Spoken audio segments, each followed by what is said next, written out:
میرے محترم بزرگوں اور عزیز ساتھیوں، قبر یہ آخرت کی منزلوں میں سب سے پہلی منزل ہے۔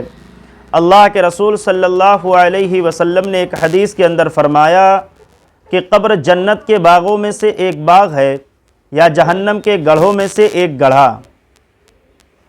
اسی طرح حضرت عثمان رضی اللہ تعالی عنہ جب کسی قبر کے پاس سے گزرتے تھے تو اس قدر روتے تھے کہ آپ کے آنسوؤں سے آپ کی داڑھی مبارک تر ہو جاتی تھی۔ کسی نے حضرت سے پوچھا کہ آپ جنت اور جہنم کے تذکرے سے اتنا نہیں روتے ہیں، اور لیکن جب قبر کے پاس سے گزرتے ہیں تو اس قدر روتے ہیں کہ آپ کے آنسوؤں سے آپ کی داڑھی مبارک تر ہو جایا کرتی ہے۔ تو حضرت عثمان رضی اللہ تعالی عنہ نے فرمایا کہ معاملہ ایسا ہے کہ اللہ کے رسول نے فرمایا ہے کہ قبر جنت کے باغوں میں سے ایک باغ ہے یا جہنم کے گڑھوں میں سے ایک گڑھا ہے، یعنی یہ آخرت کی سب سے پہلی منزل ہے۔ اگر اس منزل میں کوئی کامیاب ہو گیا تو آخرت کی اور جو منزلیں ہیں اس میں گزرنا اس کے لیے آسان ہو جاتا ہے۔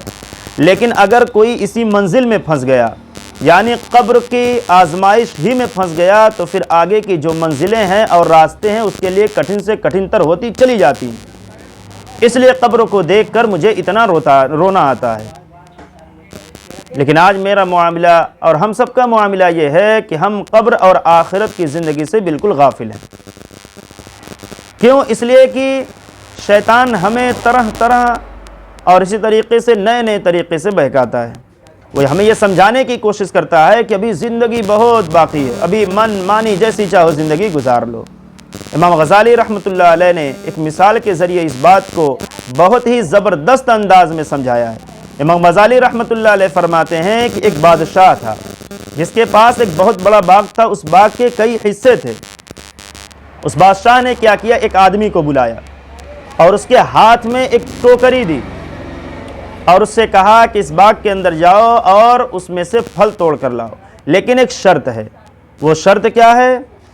اس آدمی نے کہا کہ وہ شرط کیا ہے؟ تو بادشاہ سلامت نے کہا کہ شرط یہ ہے کہ جب تم ایک دروازے سے داخل ہو جاؤ گے اور دوسرے سے نکل جاؤ گے تو پھر تمہیں دوبارہ اس باغ میں جانے کی اجازت نہیں ہوگی۔ اس آدمی نے کہا یہ تو کوئی بڑی بات ہے نہیں، ٹھیک ہے۔ چنانچہ وہ آدمی اس ٹوکری کو لے کر اس باغ کے اندر داخل ہو گیا۔ جب وہ پہلے درجے میں داخل ہوا تو اس نے دیکھا کہ وہاں پھل بہت اچھے نہیں تھے، تو اس نے سوچا کہ چلو دوسرے درجے سے توڑ لیں گے۔ جب دوسرے درجے میں داخل ہوا تو وہاں بھی کچھ ٹھیک ٹھاک پھل نہیں تھے، اس نے تیسرے درجے میں توڑنے کا ارادہ کیا۔ اسی طرح کرتے کرتے وہ آخری درجے تک پہنچ گیا۔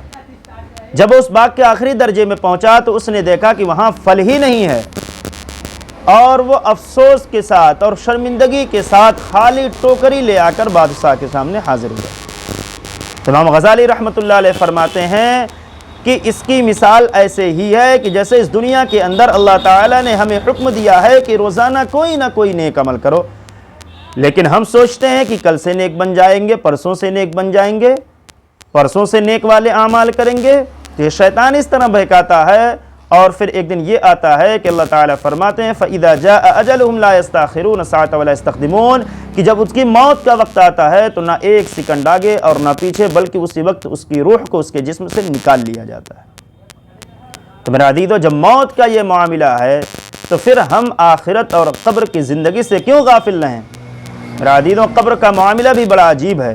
حدیث میں آتا ہے کہ جب کوئی فرما بردار اور اللہ کے احکام کے مطابق زندگی گزارنے والا قبر کے اندر جاتا ہے تو زمین کہتی ہے، قبر کہتی ہے کہ تیرا آنا مبارک ہو، کہ جتنے لوگ میری پشت پر چلتے تھے تو ان میں سب سے زیادہ مجھے پسند تھا، اور آج تو میرا معاملہ دیکھے گا۔